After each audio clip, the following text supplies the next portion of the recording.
उस दिन सवेरे 6 बजे मैं अपने शहर से दूसरे शहर जाने के लिए निकला। मैं रेलवे स्टेशन पहुंचा, पर देरी से पहुंचने कारण मेरी ट्रेन निकल चुकी थी। मेरे पास 9.30 की ट्रेन के अलावा कोई चारा नहीं था। मैंने सोचा कहीं नाश्ता कर लिया जाए। बहुत जोर की भूख लगी थी। मैं होटल की ओर जा रहा था। अचानक रास्ते में मेरी नजर फुटपाथ पर बैठे 2 बच्चों पर पड़ी। दोनों लगभग 10 से 12 साल के रहे होंगे। बच्चों की हालत बहुत खराब हो चुकी थी। कमजोरी के कारण अस्थिपिंजर साफ दिखाई दे रहे थे। वे भूखे लग रहे थे। छोटा बच्चा बड़े को खाने के बारे में कह रहा था। बड़ा उसे चुप कराने की कोशिश कर रहा था। मैं अचानक रुक गया। दौड़ती भागती जिंदगी में यह ठहर से गए। जीवन को देख मेरा मन भर आया। सोचा इन्हें कुछ पैसे दे दिए जाए। मैंने उन्हें 10 रू देकर आगे बढ़ गया। तुरंत मेरे मन में एक विचार आया, कितना कंजूस हूँ मैं। 10 रू क्या मिलेगा, चाय तक ढंग से न मिलेगी। स्वयं पर शर्म आई, फिर वापस लौटा। मैंने बच्चों से कहा, कुछ खाओगे? बच्चे थोड़े असमंजस में पड़े। मैंने कहा, बेटा मैं नाश्ता करने जा रहा हूँ, तुम भी कर लो। वे दोनों भूख के कारण तैयार हो गए। उनके कपड़े गंदे होने से होटल वाले ने डांट दिया और भगाने लगा। मैंने कहा, भाई साहब उन्हें जो खाना है वो उन्हें 2 पैसे मैं दूंगा। होटल वाले ने आश्चर्य से मेरी ओर देखा।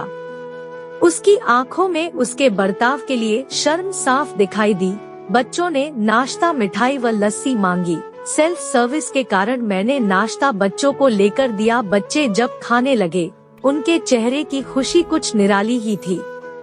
मैंने बच्चों को कहा, बेटा अब जो मैंने तुम्हें पैसे दिए हैं उसमें 1 रू का शैम्पू लेकर हैंड पंप के पास नहा लेना और फिर दोपहर शाम का खाना पास के मंदिर में चलने वाले लंगर में खा लेना। और मैं नाश्ते के पैसे देकर फिर अपनी दौड़ती दिनचर्या की ओर बढ़ निकला। वहाँ आसपास के लोग बड़े सम्मान के साथ देख रहे थे। होटल वाले के शब्द आदर में परिवर्तित हो चुके थे। मैं स्टेशन की ओर निकला। थोड़ा मन भारी लग रहा था। मन थोड़ा उनके बारे में सोचकर दुखी हो रहा था। रास्ते में मंदिर आया। मैंने मंदिर की ओर देखा और कहा, हे भगवान, आप कहाँ हो? इन बच्चों की ये हालत, ये भूख, आप कैसे चुप बैठ सकते हैं? दूसरे ही क्षण मेरे मन में विचार आया, पुत्र अभी तक जो उन्हें नाश्ता दे रहा था वो कौन था? क्या तुम्हें लगता है तुमने वह सब अपनी सोच से किया? मैं स्तब्ध हो गया। मेरे सारे प्रश्न समाप्त हो गए। ऐसा लगा जैसे मैंने ईश्वर से बात की हो। मुझे समझ आ चुका था हम निमित्त मात्र है, उसके कार्यकलाप के वो महान है। भगवान हमें किसी की मदद करने तब ही भेजता है जब वह हमें उस काम के लायक समझता है। किसी मदद को मना करना वैसा ही है जैसे भगवान के काम को मना करना। आता आपको कोई भूखा या लाचार मिले या आपसे कुछ खाने के लिए मांगे तो आप अपनी सामर्थ्य अनुसार मदद जरूर करें, क्योंकि स्वयं भगवान ने आपको इस काम के लिए चुना है। चलिए आज की सुहानी सुबह का शुभारंभ करें कुछ इसी संकल्प के साथ कि भिक्षावृत्ति को हम बढ़ावा ना दे, लेकिन अशक्त, लाचार और भूखे की मदद हम जरूर करें। ईश्वर से प्रार्थना हमें सद्बुद्धि प्रदान करे और इस लायक बनाए। हम बदलेंगे, युग बदलेगा।